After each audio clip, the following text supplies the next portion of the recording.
बुरहान में लापरवाही से जेसीबी चलाने वाले ड्राइवर के खिलाफ भाग्यनगर पुलिस स्टेशन में मुकदमा दर्ज। 12 जुलाई 2026 को पीर बुरहान नगर में अतिक्रमण हटाने की कार्रवाई के दौरान मुबैना तौर पर लापरवाही से जेसीबी चलाने के बाइस एक शहरी सैयद फारूक शदीद जख्मी हो गए थे। इस वाक़े में इनके पैर की 3 उंगलियां जेसीबी की जिद में आ गई थी। अब इस मामले में जेसीबी ड्राइवर के खिलाफ भाग्यनगर पुलिस स्टेशन में आखिरकार बाकायदा एफआईआर दर्ज कर ली गई है।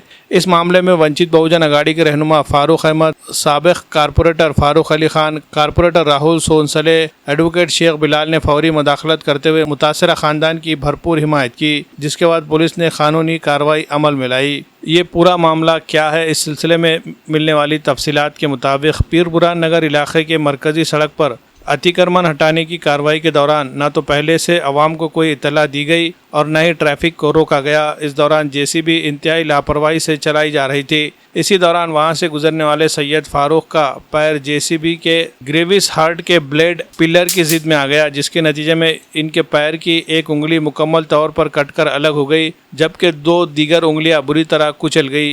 कानूनी एतबार से इस अज़ू का मुस्तकिल तौर पर नाकारा हो जाना ये इस नौइयत की शदीद चोट संगीन जिस्मानी नुकसान में शुमार की जाती है। वाक़े के बाद इलाके के शहरियों में शदीद गम व गुस्सा पाया गया। वंचित बहुजन अघाड़ी के रहनुमा फारूक अहमद ने मामले की संगीनी को देखते हुए भाग्यनगर पुलिस स्टेशन पहुंचकर मुतल्लिका ड्राइवर के खिलाफ सख्त दफात के तहत मुकदमा दर्ज कराने का मुतालबा किया। फारूक अहमद की म्युनिसिपल इंतजामिया को तंबी। मुकदमा दर्ज होने के बाद वंचित बहुजन अघाड़ी के रियासती नायब सदर फारूक अहमद ने कहा कि अवाम की जान से खेलने वाले गैर जिम्मेदार ड्राइवरों और ऐसे इंतजामी निज़ाम के खिलाफ सख्त कार्रवाई नागज़ीर थी। उन्होंने कहा कि मुतासरा सैयद फारूक को मुकम्मल इंसाफ और म्युनिसिपल इंतजामिया की जानिब से मुनासिब मुआवजा मिलने तक जद्दोजहद जारी रहेगी। इस कानूनी कार्रवाई के बाद मुतासरा ख़ानदान ने इत्मीनान का इजहार किया है और इन्हें इंसाफ की उम्मीद बंधी है। Bureau report, MCN Urdu news. शहर में कुछ ज़रूरी और कुछ गैर ज़रूरी कार्रवाई चल रही है महानगर पालिका की। ज़रूरी कार्रवाई उसको माना जाता है जहाँ पे पूरे शहर को ट्रैफिक की अड़चन हो, यातायात की अड़चन हो, वहाँ पर अगर कोई कार्रवाई हो रही है तो मैं समझता हूँ ज़रूरी कार्रवाई है।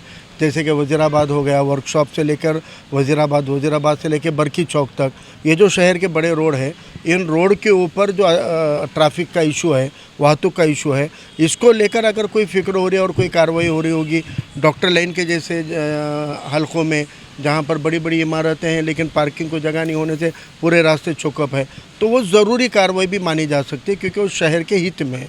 लेकिन गली मोहल्लों के अंदर हस्सापुर रोड के ऊपर पीछे वाक़या हुआ, अभी पीर बुरहान के गली के अंदर, यानी इनको पूरा ताकत बताने के लिए ये जो स्लम एरिया है, मुस्लिम बस्तियाँ हैं, दलित बस्तियाँ हैं, ये गलियों में घुसने की क्या ज़रूरत है? इतना ही ज़ोर दिखाना है तो शहर के उन हलकों में दिखाओ जहाँ पे ट्रैफिक की अड़चन होती है। हाँ, देगलो नाके चौरस्ते पे देने के लिए तुम्हारे पास में 2 से 3 कर्मचारी नहीं है और तुम यातायात सुधारने की बात कर रहे हो। तो मुझे लगता है कि ये जो गैर ज़रूरी कार्रवाई के चलते जो घटना हुई, वहाँ पर सैयद फारूक नाम के शख्स जो अपने बच्चे को स्कूल से लेकर लौट रहे थे, उनके पैरों के ऊपर जेसीबी कुचला गया और एक उंगली टूटकर बाहर आई और ये घटना घट के 2-3 दिन हो गए थे। उन्होंने MLC करा लिए थे लेकिन उस पर कोई मामला, कोई सुनवाई नहीं हुई थी। तो आज PI साहब से मुलाकात करके हमने उसके ऊपर मामला दर्ज करवाया और जो भी नेग्लिजेंस है उसके खिलाफ में ऑफेंस रजिस्टर करने का काम भाग्यनगर पुलिस स्टेशन में चल रहा है। हमें उम्मीद है कि प्रशासन ऐसे मजलूम लोग जिनको रास्तों में कुचला जा रहा है, उंगलियां तोड़ दी जा रही है, उनकी सुनवाई जो है वो प्रशासन के माध्यम से होगी और इंशाल्लाह कोर्ट में और इंश्योरेंस कंपनी के ज़रिए उस फैमिली को जो भी ज़रूरी मदद मिले, ये कोशिश के लिए आज फारूक भाई जो माजी नगर सेवक है उनके नेतृत्व में हम सब यहाँ पर राहुल सोनसड़े जी है, एडवोकेट बिलाल है, ये सब आज ही माजी नगर सेवकों के साथ में आज हमने PI साहब से मुलाकात की और वो मामला दर्ज कराया। का भी आरोप लगाया जा रहा है कि जैसे और बस्ती है जानबूझ के टारगेट कर रहा है, ऐसा पता। भेदभाव ये हुकूमत के DNA में, जो हुकूमत जिस सोच की आने वाली है, जो ट्रिपल इंजन बोला जा रहा है कि महानगर पालिका भी भाजपा की, राज्य में सरकार भी भाजपा की, केंद्र में भाजपा की, तो ये जो 3 ड्राइवर बैठे वाले हैं ना, ये 3 ड्राइवर दारू पी के मस्ती में गाड़ी चला रहे और ये भेदभाव इनके DNA में है। इसलिए इनका भेदभाव मुझे इस वक्त में जो चंद लोग पीर बुरहान के प्रभाग में के चंद लोग जो BJP के और महायुति के समर्थन में वोट करवाए थे, उन लोगों को अब देखना चाहिए कि जो कार्रवाई है तुम नहीं रोक पाए, आपने उनको वोट देकर भी नहीं रोक पाए, तो उनको वोट दे के शरण जाना सोल्यूशन नहीं है। इन ताकतों के ख़िलाफ़ में संघर्ष करना सोल्यूशन है, उसके ख़िलाफ़ लड़ना चाहिए। बहादुर है फारूक भाई, जो 3 साल से नगर सेवक रहने के बाद आज नगर सेवक नहीं भी है तो भी रास्ते पे उतरे और उन्होंने संघर्ष किया, उन्होंने जद्दोजहद की है।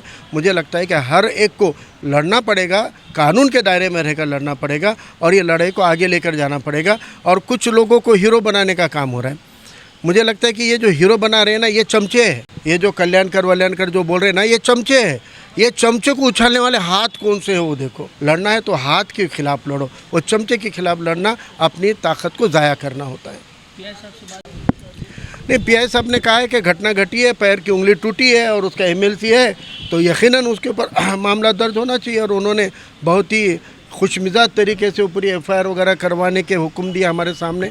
और मुझे लगता है कि आज के आज एफआईआर पूरी मुकम्मल हम यहाँ पे करवाए तक। वो रिलेटिव है यहाँ पे इमरान भाई, उनके भतीजे हैं इमरान भाई के, और इनके छोटे भाई है, वो सब लोग हैं। और हम ये मामला दर्ज हो गया ऐसा समझते हैं। मुल्क के मारूफ तालीमी इदारे Shaheen group of institutions Nanded ने नीट 2027 की तैयारी करने वाले बासलाहियत रिपीटर्स तलबा के लिए एक खुसूसी और मुकम्मल तौर पर मुफ्त coaching program Shaheen 50 NEET repeaters 2027 batch का ऐलान किया है। इस स्कीम के तहत 50 मुंतखब तलबा को मुफ्त कोचिंग फराहम की जाएगी जिन्होंने नीट 2026 में शिरकत की हो और जिनमें 425 या इससे ज़ायद नंबर हासिल करने की सलाहियत मौजूद हो।